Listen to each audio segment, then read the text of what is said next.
perempuan ke laki-laki. Si fulan mencintai seseorang, bagus, tapi yang dicintai istri orang, salah.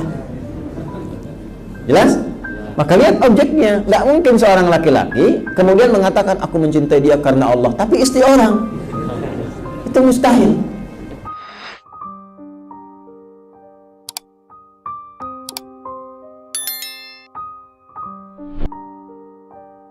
Assalamualaikum Ustaz. Assalamualaikum. Izin Ustaz ingin bertanya, mohon maaf jika kalimatnya puitis atau dramatis.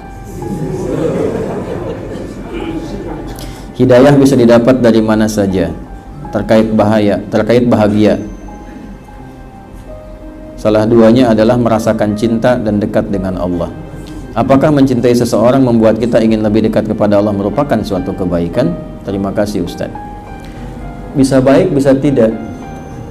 Bisa baik, bisa tidak. Pertama adalah niatnya, kedua adalah caranya.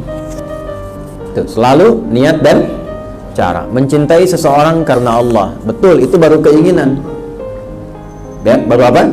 Keinginan. Jadi ada ingin, iradah, ada azam, tekad, ada niat yang diiringi dengan upaya.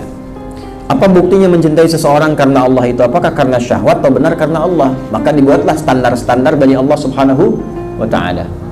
Apa di antara standarnya? Misal kita masuk ke surat An-Nur, at-tayyibatu lit-tayyibin.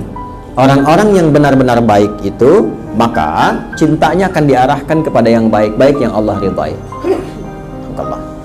Apa di antara tanda-tandanya? Maka masuk ke cara. Dari hatinya tidak muncul gambaran-gambaran maksiat.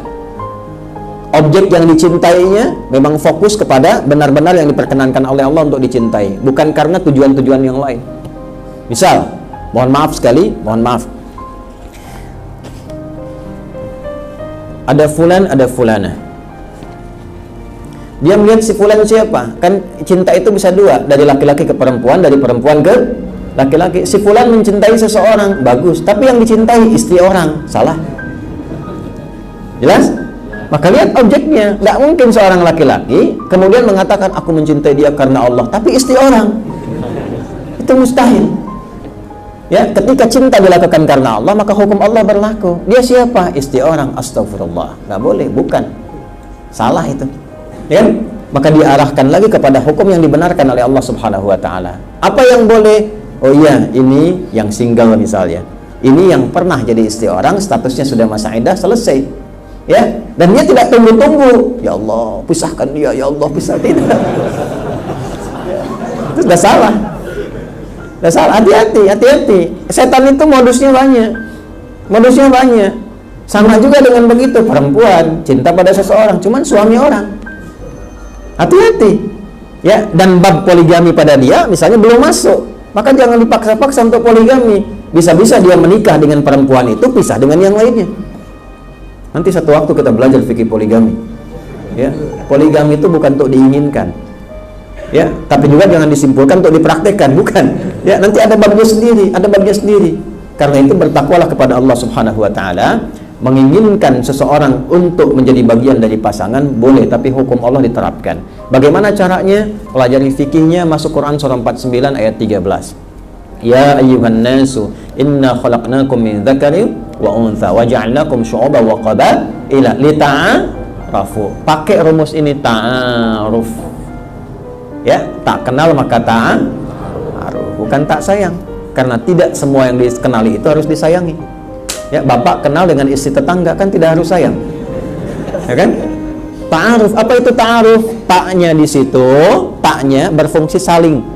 Dengan kata alif, alifnya mufa'alah. Dari kata arafa, mengetahui dengan baik.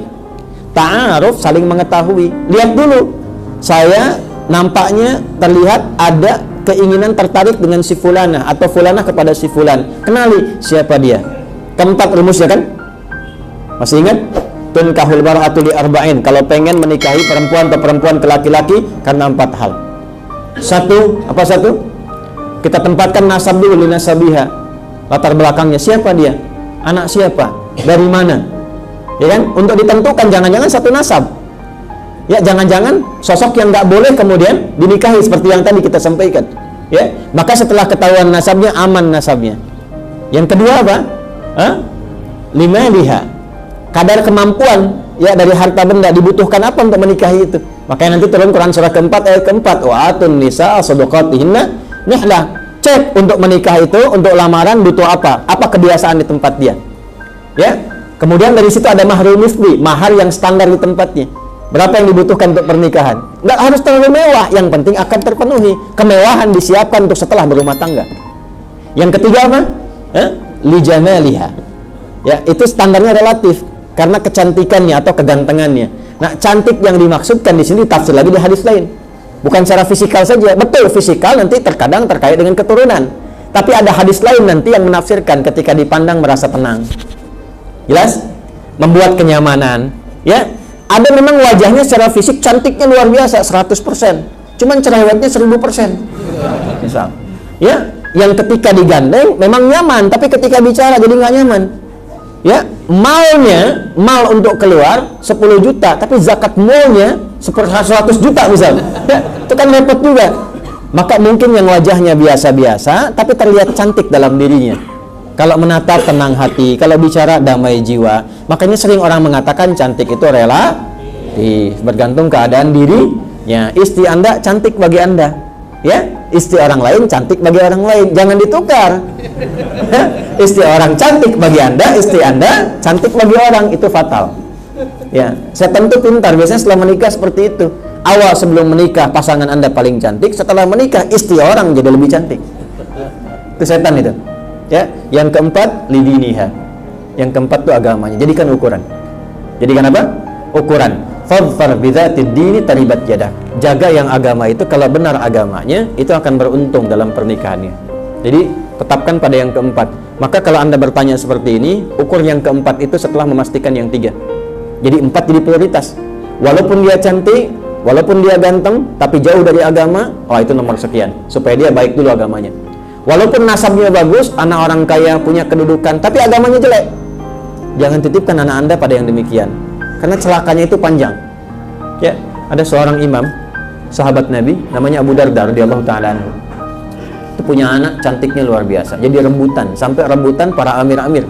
Kalau kita sekarang para gubernur dan sebagainya. Ada anak seorang pejabat, pejabatnya kaya, punya kedudukan tinggi dan seterusnya, melamar. Anaknya ganteng. Saya tanya ibu deh, Bu, ibu kedatangan anak seorang tokoh, anaknya ganteng, orangnya kaya, segala macam aset ada, datang ke rumah ibu, melamar anak ibu. Diterima tidak? Masya Allah.